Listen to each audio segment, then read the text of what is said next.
Hola, ¿qué tal? ¿Cómo están? Mi querida y amada iglesia Amor que Transforma y amigos que nos ven y que se están conectando con nosotros por medio de YouTube o de Facebook en nuestra página Amor que Transforma. Bienvenidos sean a esta charla, a este tiempo, ¿verdad? De trabajar juntos, de estudiar juntos, de aprender la palabra de Dios, que pues siempre es de bendición. Y en esta serie que estamos hablando de la redención, del plan que Dios diseñó para volver a entablar una comunicación, una comunión más estrecha con su creación máxima, o sea, el hombre, tú y yo, ¿verdad? Lo que se perdió por causa del pecado, Dios hace todo un plan para recuperarlo sobre bases legales, porque legalmente se perdió. Legalmente Adán dio esa potestad al enemigo y legalmente Dios la recuperó. Así es que bueno, pues seas bienvenido a este tiempo y yo te invito, ¿verdad?, para que tú compartas la página, le des like allá las publicaciones, ya sea en YouTube o en Facebook, y gracias por acompañarnos, ¿verdad? Ya estamos listos para iniciar la enseñanza de hoy. Así es que si me acompañas, hagamos una oración para que sea el Espíritu Santo hablando en esta hora a través de mí y dándonos la enseñanza, ¿verdad?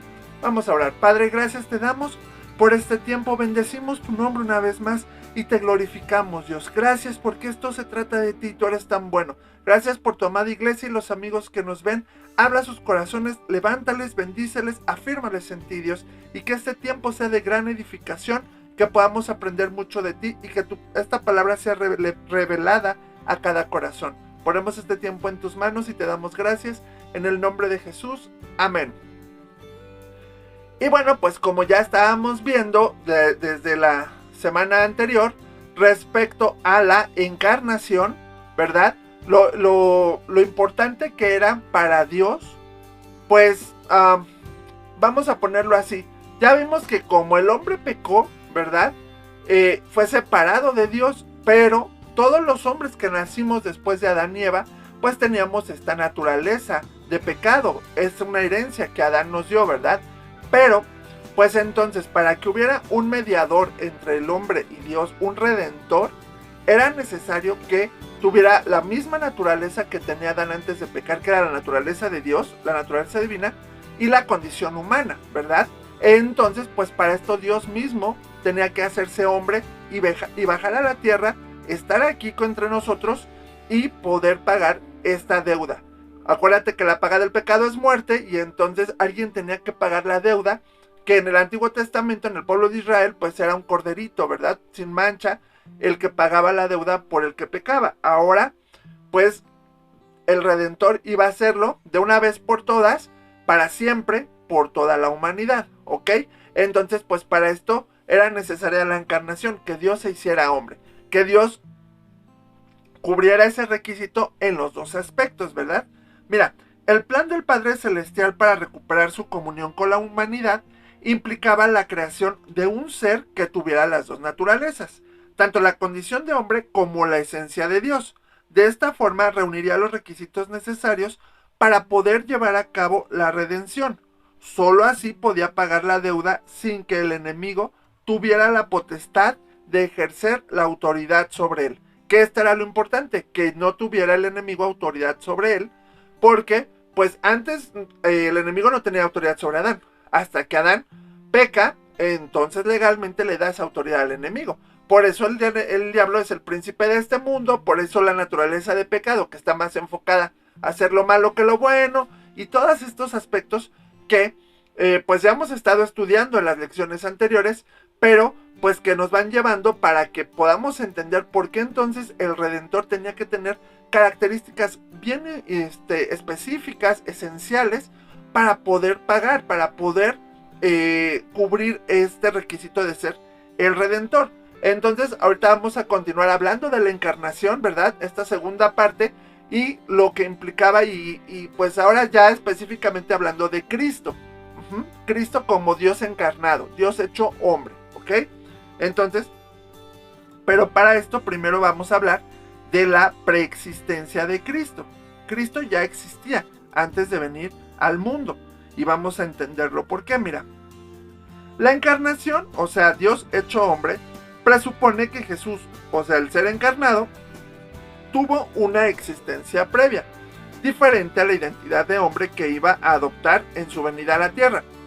El Evangelio de Juan tiene como base el hecho de dicha comunión con el Padre, antes de hacerse hombre, y que mientras anduvo entre nosotros, recordó algunas experiencias del otro mundo, o sea, el mundo espiritual, lo cual platicó con él, así como del tiempo cuando regresaría a su presencia. Porque Jesús ya existía, ya era desde el principio, ¿sabes? Ahorita lo vamos a ver más a fondo, pero no hasta que fue hombre fue que existió, no, Jesús ya existía, solamente que era espíritu también, ¿verdad? Y la palabra ahorita nos va a decir lo que él era antes. Entonces, ya cuando entonces viene a la tierra, ya se hace hombre. Y mira, en Juan 17, 3 al 5 dice, y esta es la vida eterna, que te conozcan a ti, el único Dios verdadero, y a Jesucristo a quien has enviado. Yo te he glorificado en la tierra, he acabado la obra que me diste que hiciese. Ahora pues, Padre, glorifícame tú al lado tuyo, con aquella gloria que tuve contigo antes de que el mundo fuese. Fíjate, aquí Jesús está reconociendo eso. La gloria que tuve contigo antes de que el mundo fuese, ¿verdad? O sea, ya estaba Jesús ahí. Al encarar la crucifixión, nuestro Señor Jesucristo recuerda la gloria que tuvo con el Padre antes de que el mundo fuera, antes de que existiera. Entonces Jesús ya existía, Jesús ya estaba en esta condición de espíritu, ¿verdad? Y entonces, mira, vamos a ver otros versículos. En Juan 3:16 dice, porque de tal manera amó Dios al mundo que ha dado a su único hijo, a su hijo unigénito, para que todo aquel que en él cree no se pierda, mas tenga vida eterna. O sea, dio a su hijo. Esto nos da la señal de que pues Jesús ya existía como el Hijo de Dios, ¿verdad? En Juan 8:42 dice la palabra, Jesús entonces les dijo, si vuestro Padre fuese Dios, ciertamente me amaríais, porque yo de Dios he salido y he venido, pues no he venido de mí mismo, sino que Él me envió, ¿ok? Esta lección tiene muchos versículos, así es que yo ya los tengo acá listos para irlos leyendo, y ahí tú los puedes estar checando en tu Biblia, pero para que aquí estamos viendo de la preexistencia de Cristo, y aquí Él dice, ¿verdad? Yo vengo de Dios, yo de ahí he salido, no he venido de mí mismo porque Dios mismo me envió. Entonces aquí nos corrobora que Jesús ya existía desde antes. Mira Juan 13:13. Sabiendo Jesús que el Padre le había dado todas las cosas en las manos y que había salido de Dios y a Dios iba. O sea, sabía que de dónde Él venía, ¿sí? No fue inventado ni fue creado en el momento que nació. No, Él ya existía, solamente le fue dada forma de hombre, la encarnación, ¿verdad? Y en Juan 16:28-30 dice, salí del Padre y he venido al mundo. Otra vez dejo al mundo y voy al Padre. Le dijeron sus discípulos, he aquí ahora hablas claramente y ninguna alegoría dices. Ahora entendemos que sabes todas las cosas y no necesitas que nadie te pregunte. Por eso creemos que has salido de Dios. Y ya los discípulos aquí entendiendo todo este proceso, ¿verdad? Y toda esta parte. Entonces, pero vayamos más claro y más específico respecto a esta preexistencia de Jesús. Mira, Juan 1:1 dice, en el principio era el verbo, y el verbo era con Dios, y el verbo era Dios. Vamos a desglosarlo. Desglosando este pasaje se pueden observar los siguientes aspectos. Primero dice en el principio, ¿verdad? Quiere decir que Jesús es y era desde el principio y hasta la eternidad, porque es Dios mismo, tiene también la naturaleza de Dios. Luego dice, el verbo era con Dios. Esto quiere decir que Jesús, el verbo, o sea que Jesús antes de ser hombre era la palabra, la palabra en acción. Cuando Dios decía algo, cuando Dios dijo fue la luz fue creada a través de Jesús, porque Jesús era la acción, el verbo, ¿verdad? Entonces Jesús el verbo era con Dios, en compañerismo y propósito, obrando juntamente con él. La palabra Dios en Génesis 1:1 es Elohim, que es un sustantivo plural que revela a la Trinidad obrando en la creación. Fíjate, en Génesis 1:26 vemos la expresión hagamos al hombre a nuestra imagen. Este ser que se encarnó para poder ser el redentor del hombre se hizo presente desde la creación. Desde ahí estaba. Desde Génesis 1:1 que dice, en el principio creó Dios los cielos y la tierra, habla de Dios Padre. Luego dice que el Espíritu de Dios, hablando del Espíritu Santo, se movía sobre la faz de las aguas. Y entonces luego dice, y dijo Dios, sea la luz, y fue la luz, y ahí está la manifestación de Jesús, del verbo, de Dios Hijo, la palabra en acción, así como lo describió Juan. Y luego dice en este versículo de Juan, el verbo era Dios, o sea, Jesús mismo era Dios. Este ser eterno que estaba en amistad y compañerismo con Dios era Dios mismo, pues poseía la misma naturaleza, es decir, existía en la misma forma y en términos de igualdad con el Padre. Entonces, aquí entendemos más claramente esta imagen de Jesús antes de hacerse hombre, ¿ok? Siendo el verbo, la palabra en acción, lo que cuando Dios decía, Jesús actuaba. Fíjate, además de esto, otros aspectos relevantes en relación al verbo hecho carne son, Juan 1:3 dice, todas las cosas por Él fueron hechas y sin Él nada de lo que es hecho fue hecho. O sea que por Cristo las cosas fueron creadas, ¿verdad? Y aquí Juan 1:3 lo dice muy claramente. Y mira, otro aspecto, este ser se hizo carne, o sea, se hizo hombre y habitó entre nosotros.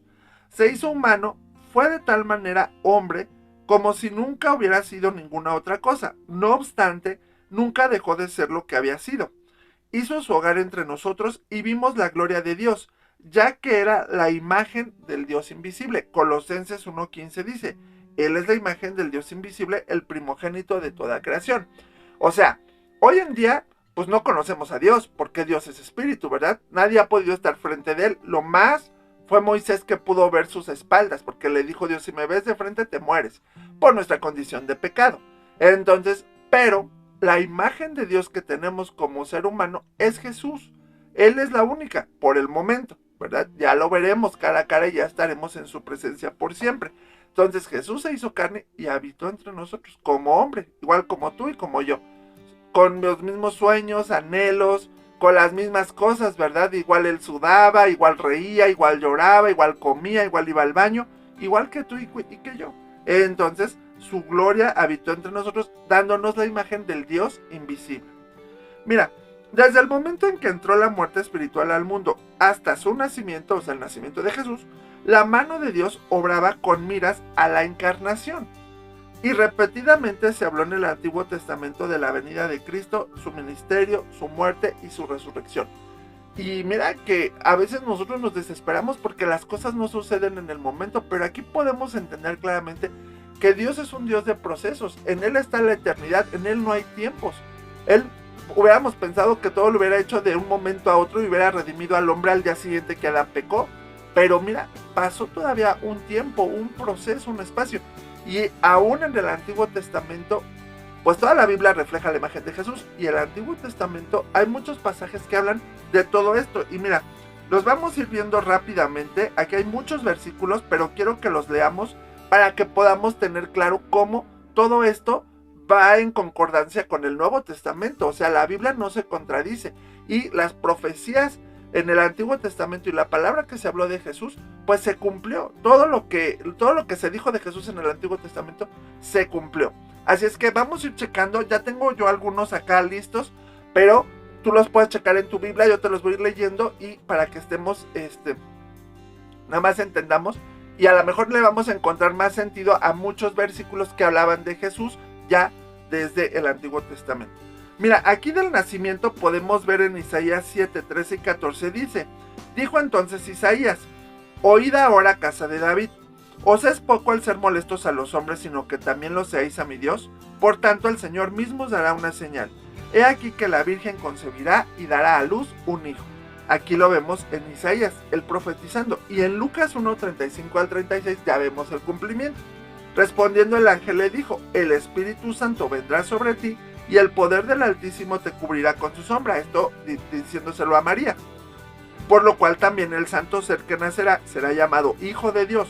Y aquí tu pariente Elizabeth, ella también ha concebido un hijo en su vejez, y este es el sexto mes para ella, la que llamaban estéril.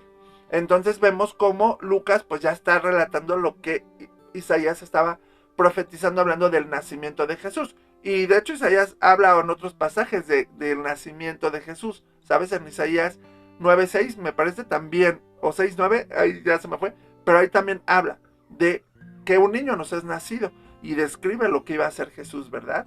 Entonces, eso es muy importante hablando desde el nacimiento. Ahora veamos algunos versículos respecto a su sufrimiento. En Génesis 3:15 dice, desde que Dios lo profetizó, ya lo vimos en la lección anterior, Génesis 3:15, y pondré enemistad entre ti y la mujer, entre tu simiente y la simiente suya. Esta te herirá en la cabeza y tú le herirás en el calcañar. ¿Verdad? Hablando de la crucifixión, de lo que iba a padecer Jesús al estar en la cruz. Pero no iba a ser vencido. Dice, tú le herirás en el calcañar. Y Dios dice, la simiente de la mujer, que es Cristo, te va a herir en la cabeza. Entonces, eso es importante. Y mira, vamos a Isaías 53 del 1 al 5. Isaías 53 describe todo el sufrimiento, del 1 al 12, todo el capítulo. Nada más vamos a leer los primeros 5 versículos para que veamos de qué se refiere. Dice, ¿quién ha creído a nuestro anuncio? ¿Y sobre quién se ha manifestado el brazo de Jehová? Subirá cual renuevo delante de él, y como raíz de tierra seca no hay parecer en él, ni hermosura. Le veremos más inatractivo para que no le deseemos. Despreciado y desechado entre los hombres, varón de dolores, experimentado en quebranto, y como que escondimos de él el rostro, fue menospreciado y no lo estimamos. Ciertamente llevó él nuestras enfermedades y sufrió nuestros dolores, y nosotros le tuvimos por azotado, por herido de Dios y abatido. Mas el herido fue por nuestras rebeliones y molido por nuestros pecados. El castigo de nuestra paz fue sobre él, y por sus llagas fuimos nosotros curados. De esto hablaba Isaías, del sufrimiento, de lo que pasó Jesús en la cruz y todo lo que padeció. Latigazos, golpes, rechazos, burlas, escupitajos, la corona de espinas, todo el sufrimiento. Y aquí lo describe Isaías 53, ¿verdad? Entonces, mira, ya hablamos del nacimiento y del sufrimiento. Ahora veamos, por ejemplo, de la muerte y de la sepultura. Y aquí vamos a leer, mira, Salmos describe mucho esto. Acompáñame a Salmos 16:10.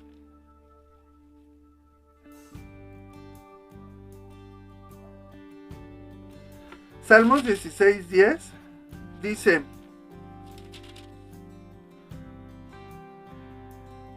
porque no dejarás mi alma en el Seol, ni permitirás que tu santo vea corrupción. Aquí hablando de su muerte y sepultura, ¿verdad? Salmos 22:16, vamos más adelante, dice, porque perros me han rodeado, me han cercado cuadrilla de malignos, horadaron mis manos y mis pies. Aquí como sus manos fueron traspasadas, ¿verdad? Dice, horadaron mis manos y mis pies. Y el Salmo 31:22 dice, aquí ya hablando de su muerte, ¿verdad? Dice, decía yo en mi premura, cortado soy de delante de tus ojos, pero tú oíste la voz de mis ruegos cuando a ti clamaba. Hablando de Jesús, de estando en la cruz, dice, horadadas fueron mis manos y los clavos atravesaron sus manos también, ¿verdad? Vemos el sufrimiento, su muerte, cómo él murió. Mira, en Isaías 53 del 8 al 9 dice, por cárcel y por juicio fue quitado, y su generación, ¿quién la contará? Porque fue cortado de la tierra de los vivientes, y por la rebelión de mi pueblo fue herido. Y se dispuso con los impíos su sepultura, mas con los ricos fue en su muerte, aunque nunca hizo maldad, ni hubo engaño en su boca. Wow, aquí habla, ¿verdad?, de su muerte, de la muerte de Cristo. Y en Daniel 9:26 dice, y después de las 62 semanas, se quitará la vida al Mesías, mas no por sí, y el pueblo de un príncipe que ha de venir destruirá la ciudad y el santuario, y su fin será con inundación, y hasta el fin de la guerra durarán las devastaciones. Mira, hablando de la vida del Mesías, muchas profecías a lo mejor no se entendían, pero después fueron cumplidas por Jesús. O sea, vemos cómo todo esto se relaciona con la crucifixión, con la muerte y aún con la sepultura del Maestro, de Cristo Jesús, ¿ok? Mira, en Salmos, Isaías, Daniel, que vimos ahorita. Y ahora vamos a ver respecto a su resurrección. Salmos 17:15, dice la palabra, en cuanto a mí veré tu rostro en justicia, estaré satisfecho cuando despierte a tu semejanza. Hablando de la resurrección, ¿verdad?, de Cristo. Salmos 49:15. Y estas son como metáforas, pero hablando de esto. Pero Dios redimirá mi vida del poder del Seol, porque Él me tomará consigo. Él me tomará, dice. redimirá mi vida del poder del Seol. O sea, voy a resucitar. Y el Salmo 73, 24 dice: me has guiado según tu consejo y después me recibirás en gloria. Porque así resucitó Dios, Jesús, ¿verdad? Fue recibido en gloria y en el cielo. Después de que pagó la deuda tuya y mía, Él regresó al cielo en gloria. Y mira, ahora veamos su ascensión. Y esto es lo que describe el Antiguo Testamento, ¿eh? O sea, para que veas que desde antes ya estaba escrito y profetizado lo que Jesús iba a pasar e iba a vivir, ¿sabes? Y entonces el Salmo 8, versículos 5 y 6, mira lo que dice la palabra.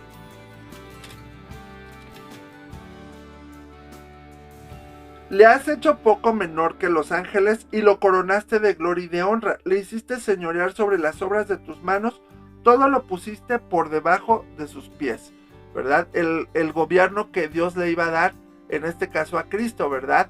Y entonces, y aquí también lo habla del hombre, porque dice que es el Hijo del Hombre para que lo visites.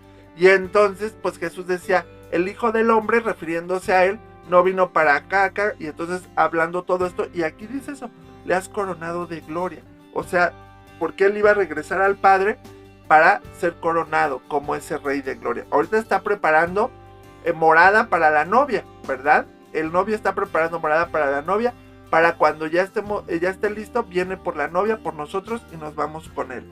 Y mira, Salmo 24, 7...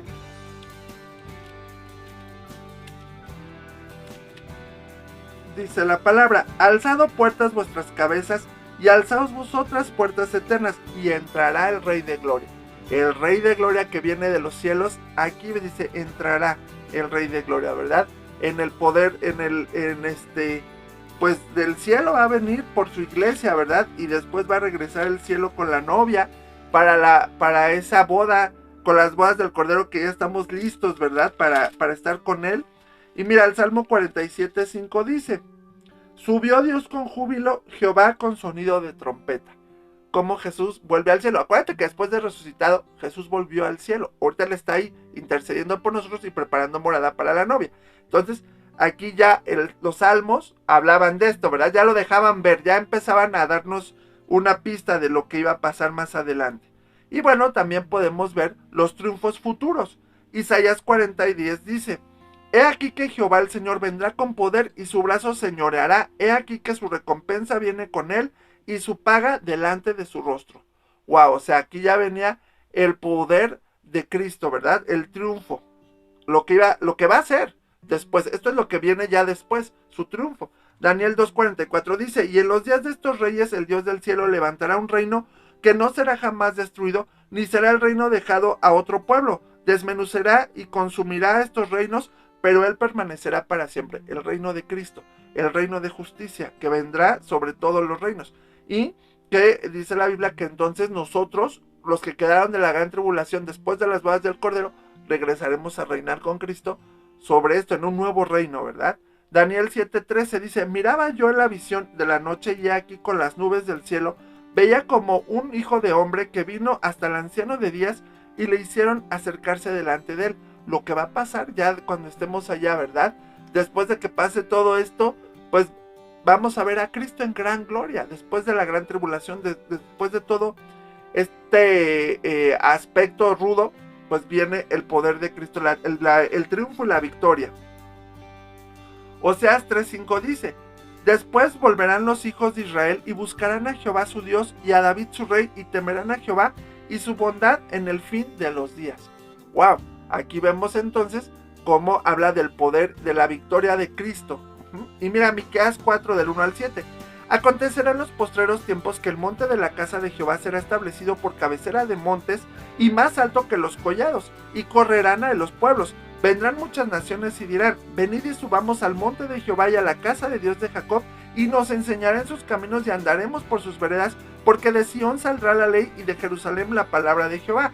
Y él juzgará entre muchos pueblos y corregirá a naciones poderosas hasta muy lejos. Y martillarán sus espadas para asadones y sus lanzas para hoces. No alzará espada nación contra nación, ni ensayarán más para la guerra. y se sentará cada uno debajo de su vid y debajo de su higuera, y no habrá quien los amedrente, porque la boca de Jehová de los ejércitos lo ha hablado. Aunque todos los pueblos anden cada uno en el nombre de su Dios, nosotros con todo andaremos en el nombre de Jehová nuestro Dios eternamente y para siempre. En aquel día, dice Jehová, juntaré la que cojea y recogeré la descarriada y a la que afligí, y pondré a la coja como remanente y a la descarriada como nación robusta, y Jehová reinará sobre ellos en el monte de Sión desde ahora y para siempre. Wow, todo lo que va a hacer Jesús, ¿verdad? Lo que va a pasar una vez que venga el reino nuevo, que Jesús venga a poner en orden las cosas. Y mira, ahora vamos a ver versículos del Antiguo Testamento que hablan de el Redentor. Hablando ya de Jesús, porque esto es lo que estamos hablando, la esencia, nuestro Redentor, ¿verdad? El que vino a pagar la deuda por ti y por mí, el que vino a cumplir este plan de redención. Job 19, 25 y 27 dice: yo sé que mi Redentor vive y al fin se levantará sobre el polvo. Y mira, ya profetizando sobre Jesús. El Salmo 19, 14 dice la palabra: sean gratos los dichos de mi boca y la meditación de mi corazón delante de ti, oh Jehová, roca mía y redentor mío. Del rey David, ya reconociendo al Redentor, ¿verdad? Al que lo iba a limpiar del pecado. Isaías 41, 14 dice: no temas, gusano de Jacob, oh vosotros los pocos de Israel, yo soy tu socorro, dice Jehová, el Santo de Israel es tu Redentor. Isaías profetizando en el 43, 1 dice: ahora sí, dice Jehová, creador tuyo, oh Jacob, y formador tuyo, oh Israel, no temas porque yo te redimí, te puse nombre, mío eres tú. Esta obra, ¿verdad? Yo te puse nombre, yo te escogí, no temas. Hablando de la redención, de que Jesús, pues obviamente, ¿qué hace? Nos saca del pecado y nos da un nuevo nombre, una nueva identidad. Isaías 53, 7 dice: angustiado él y afligido no abrió su boca, como cordero fue llevado al matadero y como oveja delante de sus trasquiladores, enmudeció y no abrió su boca. Esta es la obra de la redención. En la cruz Él está pagando ya el precio por ti y por mí. Como cordero fue llevado al matadero para pagar tu deuda y la mía por el pecado. Isaías 62, 11 dice: he aquí que Jehová hizo oír hasta lo último de la tierra. Decida a la hija de Sión: he aquí viene tu Salvador, he aquí su recompensa con él y delante de él su obra. Hablando del Salvador, aquí viene tu Salvador. Y Jeremías 50, 34 dice: el Redentor de ellos es el fuerte, Jehová de los ejércitos es su nombre. De cierto abogará la causa de ellos para hacer reposar la tierra y turbar a los moradores de Babilonia. Hablando, ¿verdad?, de quien va a abogar, de quien es el fuerte, nuestro Redentor, nuestro abogado. Entonces, todos estos versículos hablan de todo esto, ¿verdad? De Jesús como el Redentor, de sus triunfos futuros, de su ascensión, su resurrección, su nacimiento, su muerte y su sepultura, y su sufrimiento. Entonces, el Antiguo Testamento es claro y habla específicamente de la obra de Cristo, ¿verdad? Y mira, ahora vamos a ver este punto: unido eternamente. Cuando Cristo se hizo hombre en la encarnación, fue para siempre, pues no tomó la condición humana como un vestido para llevarlo solamente durante 33 años y despojarse después de él. O sea, que se hizo hombre para continuar siéndolo siempre. Hoy, a la diestra del Padre, está un hombre en el cielo como resultado de la encarnación. El hombre, Cristo Jesús. Primera de Timoteo 2:5 dice: porque hay un solo Dios y un solo mediador entre Dios y los hombres, Jesucristo hombre. Él sigue siendo hombre y está a la diestra del Padre. Él ya no cambió su condición, sino siguió en esa misma condición de hombre, ¿verdad? El hombre, ahora el hombre a imagen de Dios, fíjate. El haber sido posible para la deidad y la humanidad unirse en una sola persona por toda la eternidad revela el lugar que el primer hombre tuvo en el plan de Dios Padre, quien había creado al hombre a su propia imagen, solo un poquito menos que él mismo, por lo que también puede morar en nuestros cuerpos. Además, puede impartir su vida y su naturaleza a nuestro espíritu y morar en nuestro cuerpo humano. Porque pues la condición del hombre desde el principio era eso: tener una comunión directa con Dios, con papá, tener su esencia, estar con él. Entonces pues por eso Jesús tiene esta misma condición y Dios habita en él. Y ahora Dios puede habitar en nosotros si nosotros buscamos esa comunión, creemos en Jesús y le invitamos a vivir a nuestro corazón por medio de su Espíritu Santo. ¿Ok? como conclusión, si la encarnación es un hecho, el cristianismo es sobrenatural. Dios puede ahora extirpar la muerte espiritual del espíritu del hombre y transmitirle su vida porque las demandas de la justicia han sido satisfechas en Jesús. La encarnación prueba la preexistencia de Cristo y es el fundamento y razón de todas las manifestaciones maravillosas del poder divino que ocurren después. Es la encarnación el milagro básico del cristianismo. ¿Ok? O sea, esto que Jesús hizo es parte de la esencia y de lo que ahora nosotros podemos aprender y entender para que por medio de eso Jesús pagará la deuda, no la de él, sino la de nosotros, y ahora Él nos dé vida. Él nos dé vida eterna, perdón de pecados, salvación y poder regresar con papá, ¿verdad? Esto es importante, por eso era necesario que Dios se hiciera hombre, la encarnación, a través de Cristo, y entonces poder vencer al enemigo y darnos la victoria a nosotros por esa fe que tenemos en Él. Pero Cristo existió desde el principio, ¿verdad? Y Él aceptó este plan. Dios por amor dio a su Hijo, por ti y por mí. Jesús por amor dio su vida, por ti y por mí. Y hoy eso es lo que le damos gracias a Él, ¿verdad? Y el versículo para recordar está en 1 de Timoteo 2:5, que dice: porque hay un solo Dios y un solo mediador entre Dios y los hombres, que es Jesucristo hombre. Espero que haya quedado claro, porque parece muy complejo, pero con el Espíritu Santo Él nos da ese discernimiento para poder entender la importancia de que Dios tenía que hacerse hombre para poder cubrir los requisitos y poder ser un intermediario, ¿verdad? Un abogado, un mediador y el redentor de la humanidad. Y poder acercarnos nuevamente con papá, confiadamente, a través de la fe y recibir ese perdón de pecados. Ok, espero que haya quedado claro y hagamos una oración dándole gracias a Dios por esta enseñanza. Papi, gracias, muchas gracias por esto que aprendimos hoy. Gracias por tu palabra, por lo que tú nos enseñas, por lo que tú nos hablas. Llévanos a más, levanta la vida de cada uno de nuestros hermanos y amigos que nos ve y llévanos a caminar contigo. Sé tú con nosotros, Padre, tu poder venciendo sobre la muerte, sobre el pecado, sobre la enfermedad, tu espíritu dándonos más de ti, Dios. Clamamos, te alabamos, te adoramos y gracias te damos por este tiempo. En el nombre de Cristo Jesús. Amén. Y así es que sigamos aprendiendo de esto y que esto edifique tu vida. Te mando un fuerte abrazo, muchas bendiciones y nos vemos en la próxima. Adiós.